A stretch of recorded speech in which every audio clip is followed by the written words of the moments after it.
देखिए, मेडिकेशन वहाँ पे करें जहाँ पे ज़रूरत है। मैं बार-बार आपको कहता हूँ कि अगर बच्चे के जिस्म में बहुत ज़्यादा कड़ाव है या बच्चे को झटके लगते हैं, तो उस हालत में मेडिसिन ज़रूर करें एक्सरसाइज़ के साथ-साथ। क्योंकि जब तक बच्चे को झटके लग रहे होंगे ना, तो फ़िज़ियोथेरेपी का भी कोई ख़ास फ़र्क नहीं पड़ेगा, क्योंकि बार-बार बच्चे का दिमाग मुतासर होकर बच्चा उसी हालत में वापस चला जाएगा। तो इसीलिए आप एक्सरसाइज़ के साथ फिर ये भी देंगे। लेकिन अगर आपका बच्चा बिल्कुल ठीक है, ना झटके लग रहे हैं, ना बॉडी के अंदर अकड़ाव है, ऐसा कुछ भी नहीं होता, तो फिर देने की ज़रूरत नहीं है। अगर लारेज़ दे रखा है तो डेफ़िनेटली उसको झटके वगैरह भी लगते होंगे।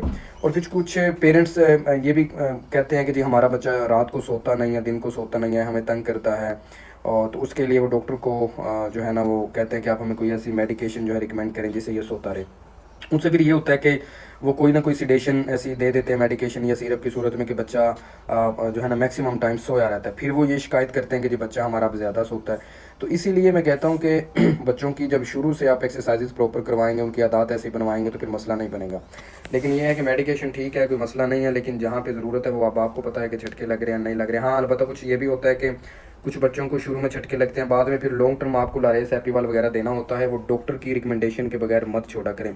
जब आपका डॉक्टर कहता है कि अब बस इसकी ज़रूरत नहीं, तब आपने छोड़ना है, अदरवाइज़ आपने नागा-वागा नहीं करना। क्योंकि अक्सर देखा गया कि बच्चों को जब झटके लगते हैं, वो मुसलसल सिरप दे रहे होते हैं, बच्चे सेटल हो जाते हैं, उसके बाद वो नागा करते हैं, तो बच्चे को दोबारा से झटके लगना शुरू हो जाते हैं।